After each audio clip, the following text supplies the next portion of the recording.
అయితే శ్రావణ అమావాస్యకి పోలాల అమావాస్య అనే పేరు ఎందుకు వచ్చిందంటారు? ముఖ్యంగా ఈ పోలాల అమావాస్య రోజు వృషభాలకి ఎందుకు పూజ చేస్తారంటారు? ఇది పొలాల అమావాస్య అంటే పొలాలు అనేటువంటి పదం ఇక్కడ కనపడుతుంది. అవును. అయితే దీనికి ముఖ్యం ఏమిటంటే తొలకరి రాగానే మనకి విత్తనాలు విత్తటం, నాట్లు వేయటం ఇవన్నీ అయిపోయాయి. ఇంకేంటి ఇప్పుడు మొక్కలన్నీ ఏపుగా పెరిగి పంటకు వచ్చేసాయి. అంటే దున్నే పని, వృషభాల పని అయిపోయింది కదా. అంటే పొలాల పనులన్నీ కూడా అవి దుక్కి దున్ని శ్రమ చేసి ఉన్నాయి. అందుకని ఈ అమావాస్య రోజు వాటికి పూజ చెయ్యాలి, కృతజ్ఞతగా వాటికి పూజ చెయ్యాలి. అంటే మన భారతీయ సంస్కృతి ఎంత గొప్పది. ఏ ప్రాణి నుంచి, ఏ వస్తువు నుంచి మనం సహాయాన్ని పొందినా దాన్ని భక్తి భావంతో పూజించాలి అనేటువంటిది మన సాంప్రదాయం.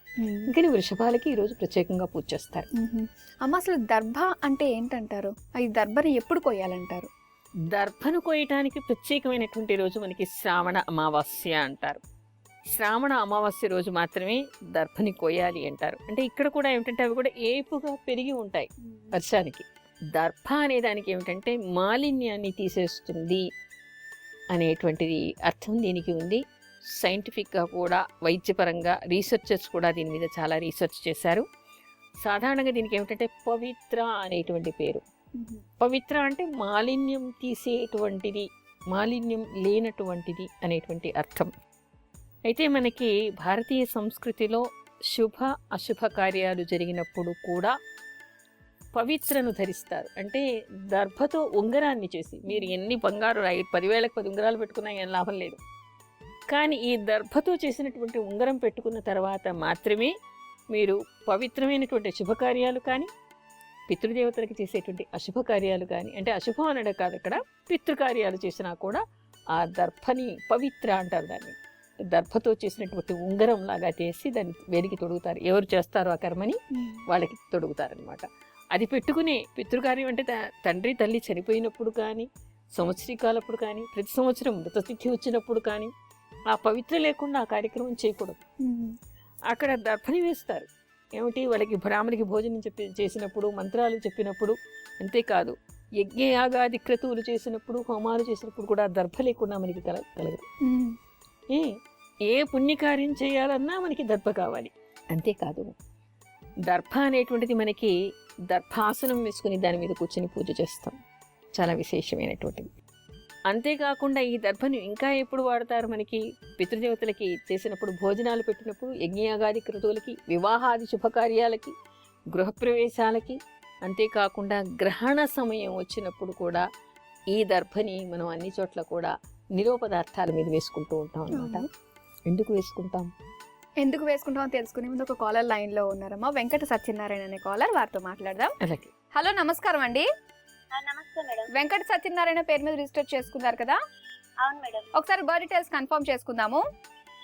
జూన్ 23, 1998 తెల్లవారుజామున 3 గంటలకు కర్నూలులో పుట్టాడు.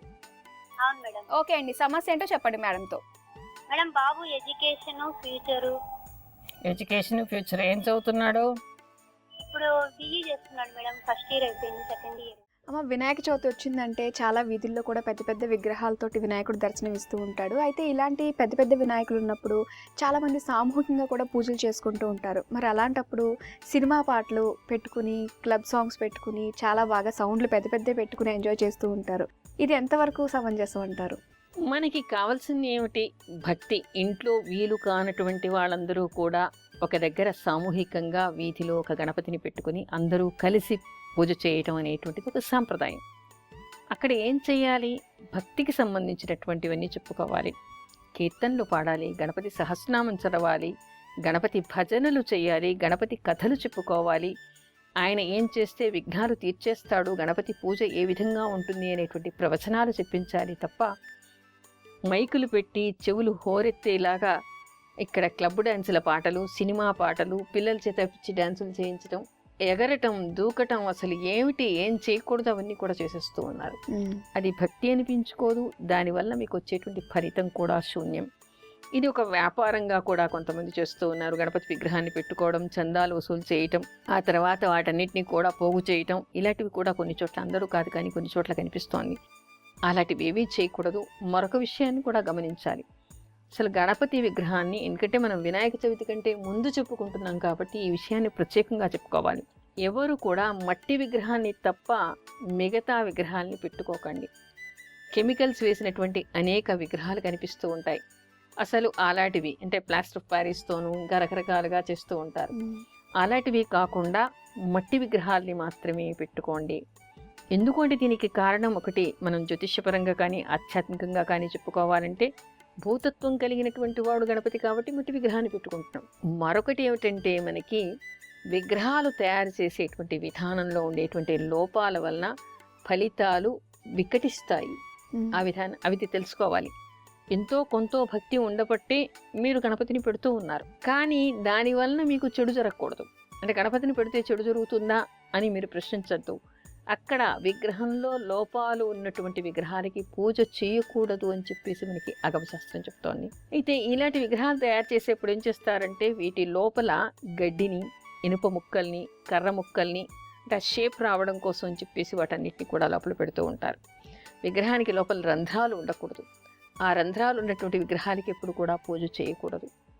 ఎక్కడైనా బ్రేక్ ఉంటే అది చేసిన తర్వాత పగుళ్ళు, వాళ్ళు ఏడాది ముందు నుంచే వ్యాపారం కోసం విగ్రహాలు తయారు చేస్తూ ఉంటారు. బాగా ఎండాకాలం వచ్చినప్పుడు ఏమిటి పగుళ్ళు వస్తూ ఉంటాయి, అది కనపడకుండా పైన చిన్న పూత పూసేస్తారు. వీళ్ళకి రంగులు వేయటం వల్ల లోపల పగుళ్ళు ఉన్నాయా, రంధ్రాలు ఉన్నాయా, మట్టి ఉందా, ఇనుప సీకులు ఉన్నాయా, కట్టెపుల్లలు ఉన్నాయా, ఇలాంటివి కనపడవు. అందంగా ఉందా మాత్రమే చూస్తారు. పెద్దగా ఉందా, పోయిన సంవత్సరం కంటే ఇంకా పెద్దగా ఉందా, పోయిన సంవత్సరం 1000 రూపాయలు కొంటే ఈసారి 10,000 కొన్నామా, ఇలాంటి ఆలోచన చేస్తూ ఉన్నారు. కానీ పగుళ్ళు ఉన్నటువంటి విగ్రహానికి కానీ లేదా లోపల గడ్డి, కర్ర ముక్కలు, చెక్క ముక్కలు, తర్వాత ఇనుప సీకులు ఇలాంటి ఉన్నటువంటి విగ్రహాలకి పూజ చేయకూడదు. ఆ విషయాన్ని అందరూ గమనించాలి. అలాగే ప్రతి ఒక్కరు కూడా మట్టి విగ్రహాన్ని కొనుక్కోవడం వల్ల కూడా చాలా పొల్యూషన్ కూడా మనం తగ్గించినట్టు అవుతుంది కదా. అంతే కదా. మరి ఇది వీటన్నిటినీ కూడా మనం నిమజ్జనం చేసేప్పుడు ఎక్కడో జలాశయంలో వేస్తూ ఉన్నాం పెద్ద పెద్ద విగ్రహాన్ని తీసుకెళ్ళి. అలా చేయటం వల్ల ఆ జలం కూడా మొత్తం కలుషితం అవుతుంది కదా. అదే మట్టి విగ్రహాన్ని తీసుకెళ్లారనుకోండి, ఎక్కడ ఏ జలాశయంలో వేసినా కూడా దానివల్ల ఎలాంటి కలుషితం ఉండదు, నీళ్ళకి ఏమి ఇబ్బంది కలగదు. దానికి తోడు చిన్ని విగ్రహాలు అనుకోండి, మీరు ఇంట్లో పెద్ద ఒక పాత్రలో నీళ్లు పోసి చెట్టు మొదట్లో పెట్టి దాన్ని అందులో వేసి అది కరిగిన తర్వాత చెట్టు మొదట్లో కూడా వేసేసుకోవచ్చు. దానివల్ల కూడా దోషం లేదు, నిమజ్జనం అది కరిగిపోతుంది. లేదా జలాశయంలో వేసేయచ్చు. మట్టి వలన మీకు ఎలాంటి పొల్యూషన్ ఉండదు, దానివల్ల ఎలాంటి హాని జరగదు, శాస్త్రీయంగా కూడా మీకు ఎలాంటి హాని జరిగే అవకాశం ఉండదు.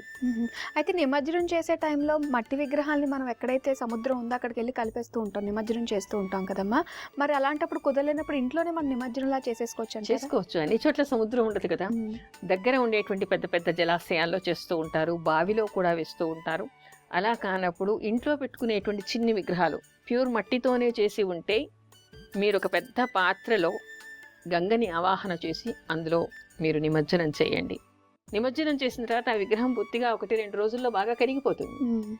చెట్టు మొదట్లోనే వేసేయండి, ఇబ్బంది ఏం లేదు. అవును. అలాగే అమ్మ, వినాయకుడికి తులసి పెట్టకూడదు అంటారా? వినాయకుడికి తులసి పెట్టకూడదు. ఎందుకని? అది చాలా దోషంగా చెప్తారు. అన్ని పత్రులు పనికొస్తాయి, కానీ వినాయకుడికి మాత్రం ఎప్పుడు పొరపాటున కూడా తులసి తాకించకూడదు, తులసిని పెట్టకూడదు. ఎందుకు అంటే ఒకసారిట ఆవిడ తులసి అనేటువంటిది మనకి బృంద అని చెప్తూ ఉంటాం. పూర్వజన్మలో ఆవిడ బృంద. అయితే ఆవిడ కృష్ణుడి కోసం అంటే విష్ణుమూర్తి కోసం మాత్రమే వెలిసినటువంటి స్త్రీ. అయితే ఒకసారి పొరపాటున గణపతిని చూసి విష్ణువులాగా ఆవిడ అపోహ పొంది పెళ్లి చేసుకోమని అడిగిందని ఒక కథనం మనకి కొన్ని చోట్ల కనిపిస్తుంది. నేను విష్ణు స్వరూపుణ్ణి, విష్ణువును కాదు, నేను నిన్ను చేసుకోకూడదు, నువ్వు నాకు తల్లితో సమానమైనటువంటి దానివి అని చెప్తాడు. ఇంకా అలా మాతృస్వరూపమైనటువంటి స్త్రీ కాబట్టి ఆ తులసితో ఆయనకి పూజ చేయకూడదు అనేటువంటి విషయాన్ని మనకి కొన్ని చోట్ల కనిపిస్తాయి. అలాగే గణపతికి గరికతో పూజ చేయాలి అని చెప్పేసి అంటూ ఉంటారు కదమ్మా. అయితే ఈ గరిక, మనం పెట్టే గరిక గణపతికి ఏ విధంగా ఉండాలంటారు? ఇది కూడా చాలా మంచి ప్రశ్న. ఎందుకంటే చాలా మంది వినాయక చవితి వచ్చిందంటే గరిక గడ్డంతా కోసేసి అక్కడ పెట్టేస్తూ ఉంటారు.